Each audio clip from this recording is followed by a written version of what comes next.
Hello to all you out there in YouTube land. Welcome to another episode in this series where we are taking a look at arts and culture. What is it that the arts have to teach us through books, through movies, through music? How are those things stirring something inside of us? How are those things stimulating us to maybe see the world around us a little bit differently and engage things with a little bit more passion and intentionality?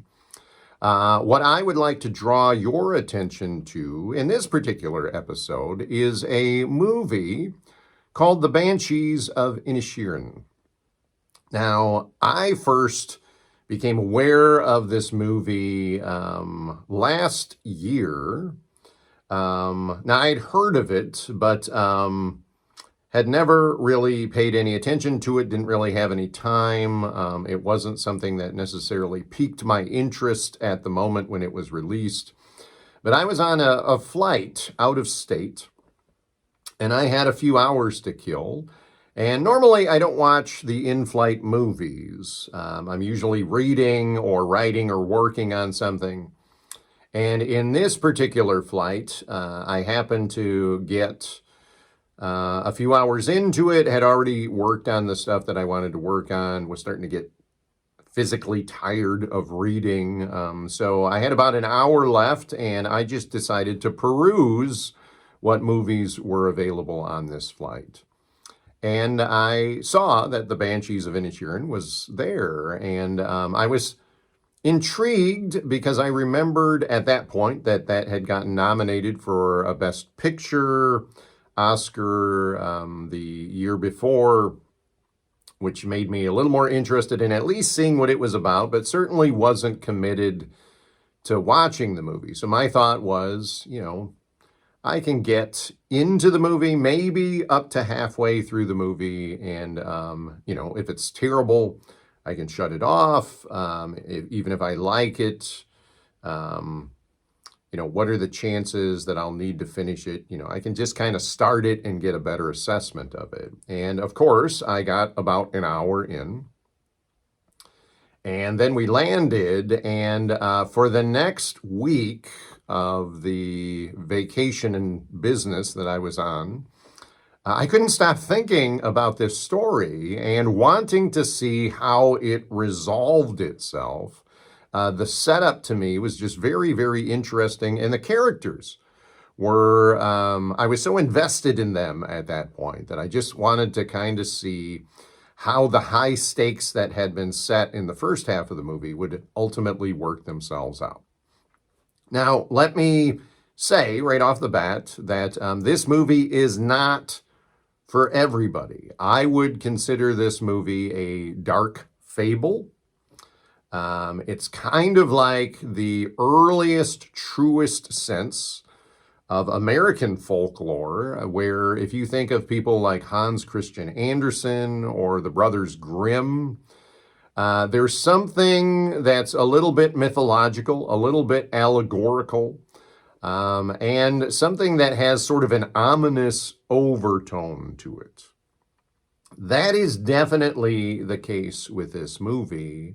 There are some things that are very absurdist. So if you're looking for something that is grounded in reality and something that you would go, yeah, that could really happen, then this movie might not be for you. This movie has a considerable amount of violence in it, but again, that violence is playing towards a balance between real life and kind of absurdist, surrealist violence that takes things in directions that probably wouldn't happen in the real world, but serve a different purpose. And there's a considerable amount of vulgarity in this, although interestingly enough, because it is set on a little island, fictional island in Ireland, the people's accents are so thick that sometimes the words aren't even recognizable. Like, it took me hearing a word several times to realize that was probably a curse word and I hadn't even noticed it. So if any of those things are triggers or for sure deal breakers for you, then this is probably not the movie for you. The reason I am drawing this movie to your attention, though, is for kind of the payoff things. I think what gets invested in this and what comes out of this sort of setup is the idea of it's a wonderful little microcosmic metaphor for the civil war that was going on in Ireland. As a matter of fact, the setting for the movie, the time period of the movie, is the early 1920s. So it is set right at the beginning of the Irish Civil War. And if you know anything historically about that, clearly they're not drawing overt attention to it, but it's always playing in the background.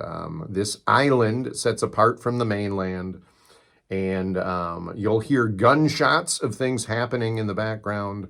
You'll hear some news reports of things, but they won't ever get into it.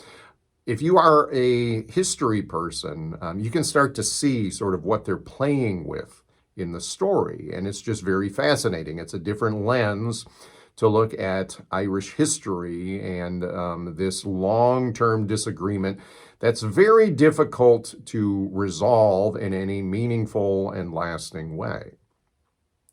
Secondly, the characters are so interesting and so well played by the actors that, yes, even though there are impasses happening and there are absurdist things where you go, you know what, I think I would just completely check out of this situation. Like, I would just stop pursuing it. It's interesting because of the characters and because of the setup, you can see why this keeps going on. I mean, these are isolated people. This very much deals with the borderland between depression and friendship. And what does it mean to be kind? And what does it mean when someone doesn't return that kindness? And what do people owe one another? What is the social contract underneath things? And also, there is just an interesting mythological sense where the title is actually based upon a piece of music that's being written in the story. But the subtext to the title is that there could be these figures, again, either overtly or covertly, that are working behind the scenes and sort of watching the foibles of humankind. And almost like the fates, you are seeing things take unfortunate turns, and certain characters, certain signs, certain symbols happen that tip you off that this is going to go in a direction sometimes that is unavoidable, but also very regrettable. And there's something about watching something from the outside and learning the internal clues that just becomes very investing.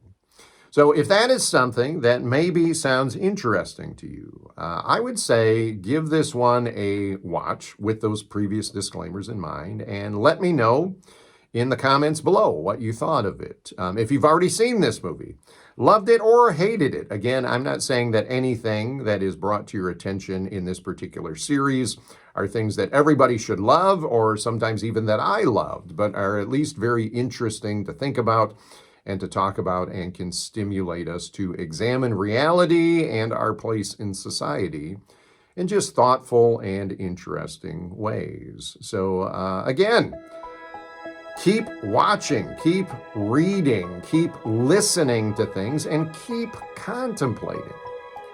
And I hope that you stay well. I hope that you stay on the path of love, and I look forward to seeing you again in the next video.